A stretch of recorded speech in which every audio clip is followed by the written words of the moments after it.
Malheureusement, cet espoir est bridé par une lenteur administrative excessive, par des querelles politiques et par une situation régionale dramatique.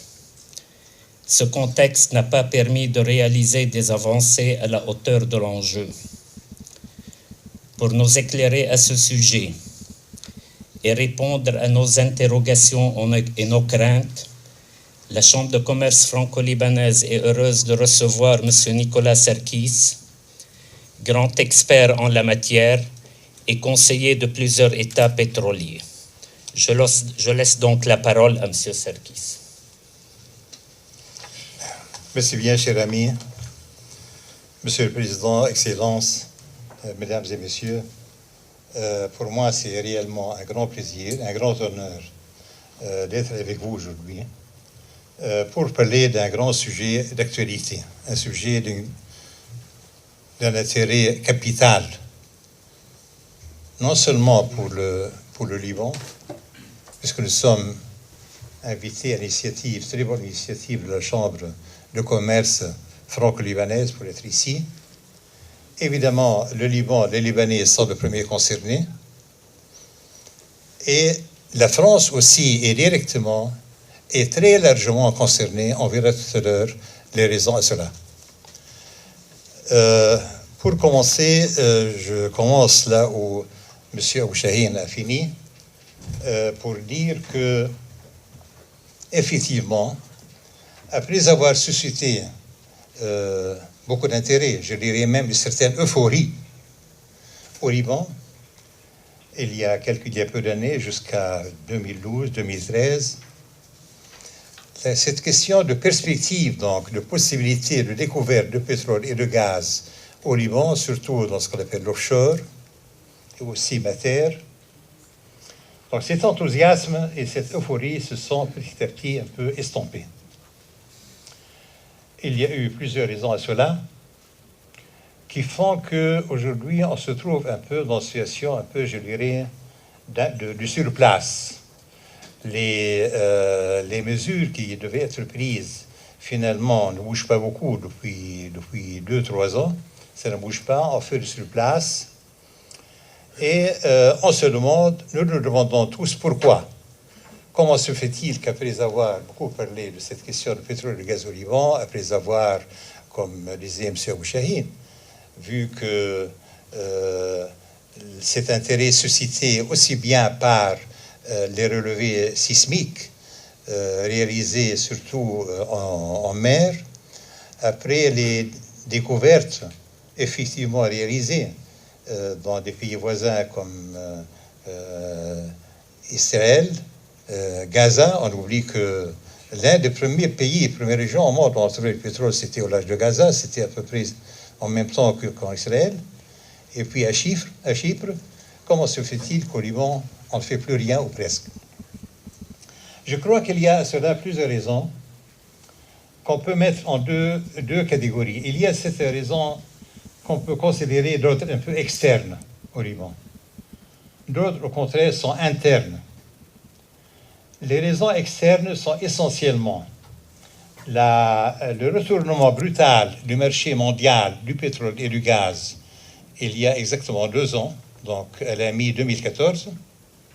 Retournement brutal qui signifie donc une forte baisse des prix à laquelle personne ne s'attendait. On était à des prix du pétrole de 110, 120 dollars, après même avoir frôlé 140 à certains moments. Donc de 110, 120 dollars, on est retombé très rapidement à 30 dollars ou 28 dollars le baril. Bon, c'est remonté un peu depuis. Aujourd'hui, on est à peu près, disons, à 50 dollars. Mais on est loin encore des 110 ou 120. Quand il y a une forte baisse des prix, évidemment, qu'est-ce qui arrive pour les sociétés pétrolières dans le monde entier? On commence à se poser des questions, à revoir ses comptes, ses budgets, et on réduit les budgets des activités qui ne sont pas très urgentes, ou bien qu'on peut remettre à plus tard, à commencer par l'exploration. Une société pétrolière ou gazière qui a des projets un peu partout dans le monde, elle produit, il y a du raffinage, le transport, le etc. Il y a aussi l'exploration, donc elle essaie de chercher de nouveaux pétroles. Et lorsqu'il y a une crise et que les prix du pétrole ou du gaz tombent très vite, Alors on se dit non, on n'a plus suffisamment d'argent de rentrer, donc on va sacrifier quelque chose. Et le premier secteur sacrifié, c'est l'exploration. Pour vous donner une idée, dans le monde entier, au cours des 2 dernières années, les budgets consacrés à l'exploration, production, déjà les projets en cours, non pas les projets qu'on envisage pour l'avenir, enfin, les projets qui étaient considérés, sérieusement considérés ou bien en cours de réalisation, bien, ont été réduits de quelques 400 milliards de dollars au niveau mondial. Vous voyez, bon. Donc ce retournement du marché, forcément, ça impacte sur le Liban, forcément, parce qu'au Liban, on n'a pas encore commencé les efforts nécessaires, et puis il n'y a pas encore même d'accord avec les compagnies pétrolières. Donc ça, c'était un premier facteur, un grand facteur de ce, disons, des difficultés et du surplace dans lesquelles on se trouve aujourd'hui. Une deuxième raison, toujours externe, c'est bien sûr le litige, le conflit avec Israël au sujet de la délimitation des eaux territoriales entre Israël et le Liban. On peut voir ça tout à l'heure sur la carte. À côté de ces facteurs externes, il y a des facteurs internes. Les facteurs internes, il y en a plusieurs. On peut disons, les énoncer très brièvement. C'est surtout le fait qu'il n'y ait pas eu d'accord encore avec les compagnies pétrolières. Il y a eu, au niveau de la législation pétrolière, quelque chose de base pour tout pays qui veut inviter des sociétés étrangères à venir travailler chez lui. La première chose à faire, c'est de définir, de donner un cadre juridique, de définir l'arsenal juridique nécessaire pour dire voilà, vous, sociétés pétrolières, voilà ce que pourront être vos droits, voilà vos obligations, voilà nos obligations, etc.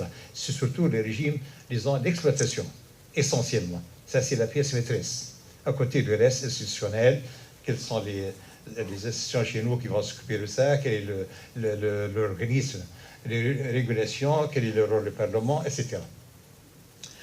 Bon, ceci n'a été fait que très partiellement, et qui fait qu'à côté de ceci, de ce manque donc d'accord interne sur les conditions d'exploitation, ça s'est traduit sur le plan concret par le refus du gouvernement d'approuver 2 décrets essentiels de cet arsenal juridique dont je parlais. Il y a 2 décrets pour définir l'application de la loi de 2010. Je reviens tout cela très rapidement. Ces 2 décrets concernent essentiellement la délimitation des blocs en mer, cette zone donc, de l'offshore qui appartient au Liban, qu'on appelle zone d'exclusion économique. On l'a divisée en 10 blocs. Et ça fait l'objet donc de l'un des décrets, ces 10 blocs, que sont les coordonnées, leurs dimensions, etc. Le deuxième décret, beaucoup plus important, celui-ci, c'est un décret qu'on appelle décret d'application de la loi qui concerne donc le régime d'exploitation, le modèle, une espèce de copie, de proforma des accords qu'on veut faire aux sociétés pétrolières, ce qu'on veut leur proposer. Or, dans cet accord, il y a pratiquement tout. La loi pétrolière de 2010 n'a fait que poser quelques principes généraux, je dirais même peu de principes très généraux, parce qu'elle tient à peine en 27 pages. On lit les 27 pages, on ne trouve pas un seul chiffre, mis à part la pagination. Il y a le chiffre des pages qui existent, 1, 2, 3, de 1 à 27, mais à part ça, aucun chiffre. Il y a quelques principes qui sont posés, voilà, régime d'exploitation, ceci, cela, etc. C'était très, très succinct, parce que on a voulu, pour une raison ou pour une autre, à tort ou à raison, mais je pense beaucoup plus à tort qu'à raison, on a laissé ceci donc au décret d'application. Il y a la loi, il y a les décrets d'application, on aura le temps de le faire avec tous les détails nécessaires. Mais comme on dit, souvent, le diable, c'est dans les détails. Or, il se trouve que, en l'occurrence, il y a eu beaucoup de détails, beaucoup de diables qui sont passés dans les décrets d'application, donc qui n'ont pas été précisés et que personne n'a encore vu. Bon, on verra tout ceci tout à l'heure. Donc ça, c'est un peu les grandes lignes. Alors, pour commencer, donc, par le commencement, enfin, je vais être très rapide, voir un peu, lorsqu'on se pose la question, finalement, à quoi le Liban peut s'attendre, quelles sont les potentialités qui existent. Alors, pour faire ceci, avoir une idée, je préfère qu'on voit ça un peu sur la carte. Alors, vous voyez, ça, c'est une première carte. Bon, vous avez le Liban. Et ça, c'est des 10 blocs dont je parlais. Donc, 10 blocs. Ce qui est écrit ici, il y a 3 blocs. On a choisi les blocs qui sont, en principe, pour le moment, les plus, disons, prometteurs. C'est gentil. Alors,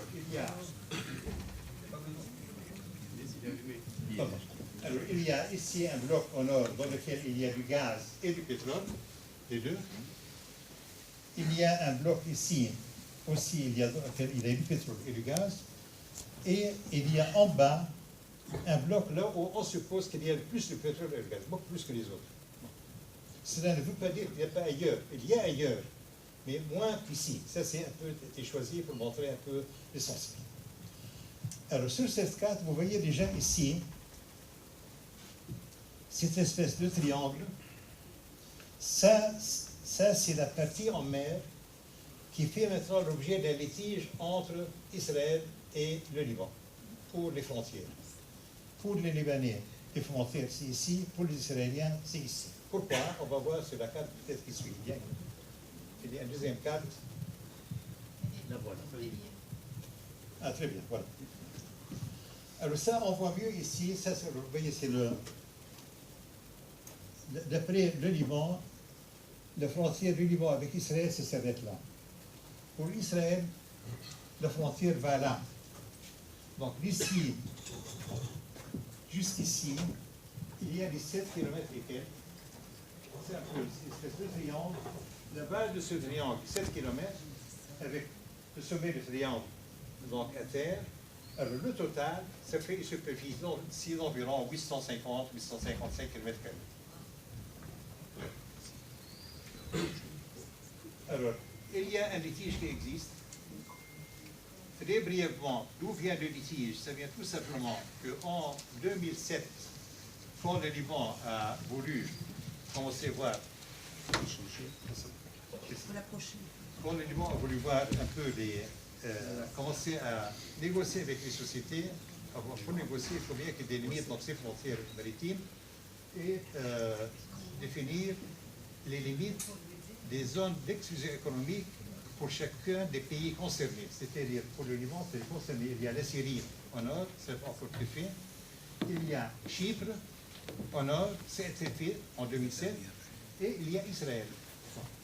Alors, ce qui est arrivé en 2007, quand le Liban a passé un accord avec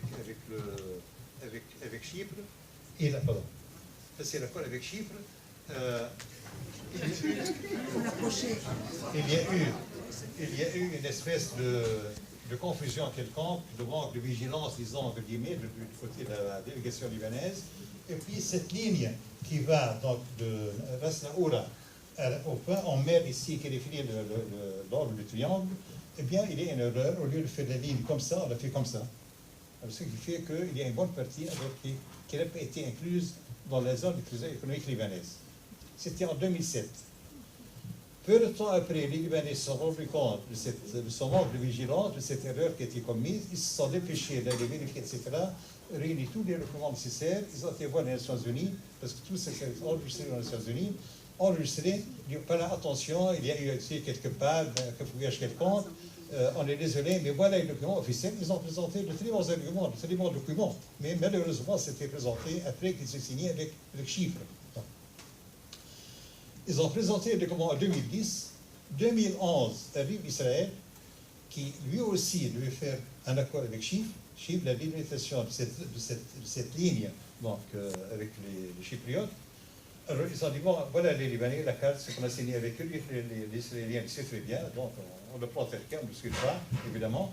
Alors, ils passent un accord avec Chypre sur la base de l'accord signé avec le gouvernement libanais, mais non ratifié par le Parlement, mais signé quand même. Et c'est depuis ce temps-là qu'il y a ce litige avec Israël, qui est extrêmement important, extrêmement grave. Alors, il y a juste deux, trois autres slides, si vous voulez. Ah, voilà. Ça, c'est une carte très intéressante. Vous avez certainement lu dans la presse dernièrement qu'au Liban, maintenant, on a trouvé de nouvelles données qui montrent que cette zone contestée entre Israël et Chypre, elle est riche en pétrole. Et cette carte montre justement, du côté israélien, quels sont les gisements déjà effectivement découverts. Tous ces gisements-là ont été découverts donc au large des côtes israéliennes. Il y a le plus important parmi eux, vous avez entendu parler certainement, Léviathan. Il y a le second, le plus important, le gisement de Tamar. Les deux à peu près au large de Haïfa, c'est de 50 à 80 km de Haïfa, mais assez proche quand même des zones territoriales libanaises. Ensuite, il y a d'autres qui sont beaucoup plus proches. Le plus proche, c'est celui-ci. Vous avez un Dalit et un Karish là. Karish est à une distance qu'on estime à 7, 8, 10 km de la frontière libanaise. Ce qui donne à penser que certains disent que donc, Israël pourrait effectivement, à partir de ces gisements et avant même le règlement de son conflit avec le Liban, avec les choses qu'elle peut faire à partir de ce gisement de Karish, des gisements, des forages horizontaux en mer et atteindre donc les gisements côté libanais et en sol siphonner le pétrole, le gaz qu'elle peut siphonner. Bon, on passe un peu Bon, très rapidement. Bon, ça c'est le cas général. Pour ceux qui connaissent cette zone, ça n'apporte rien de nouveau. Juste pour vous expliquer un peu le Liban, sa situation par rapport aux autres. Les autres qui sont tous finalement producteurs de pétrole, à l'exception peut-être de la Turquie. Et donc c'est l'un des rares pays, ou plutôt le seul pays arabe où on n'a pas encore découvert du pétrole et du gaz. On l'a fait découvrir non pas parce qu'il n'y en a pas, mais parce qu'on n'a pas cherché, c'est tout. Le micro, s'il vous plaît, monsieur.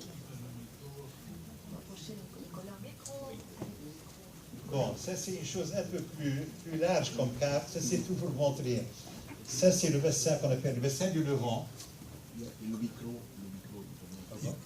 Le bassin du Levant.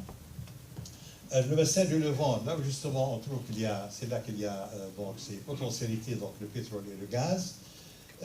Il y a ici, plus à l'ouest, ce qu'on appelle le Nile Delta, là aussi le bassin du Delta du Nil, où on a trouvé des gisements. Et le dernier découvert en Égypte, au large du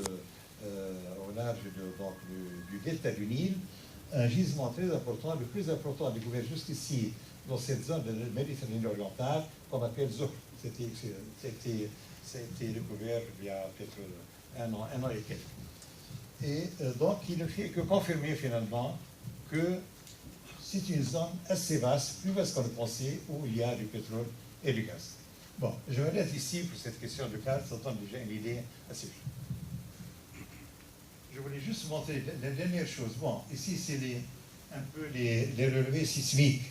Ça, c'est plutôt les relevés sismiques à terre, qui est juste ici. Et ça, alors ça, c'est important. Cette carte-là, elle montre, vous avez les blocs dont on a parlé, et ça vous montre la profondeur d'eau. Ça, c'est l'un des aspects très importants, puisqu'on parle de gisement en mer, à quelle profondeur de choses. Alors, vous voyez, les profondeurs, ça va plus vous avancez en mer, plus les choses sont grandes. On arrive à des profondeurs de 1500 jusqu'à 2000 mètres.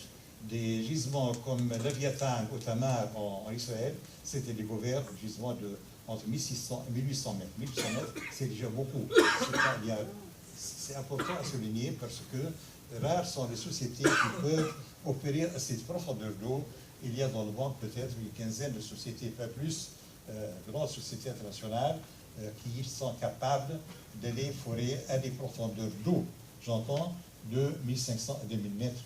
Parfois, ils peuvent aller plus, mais ils sont plutôt donc, assez rares. Donc, une quinzaine, bon sang.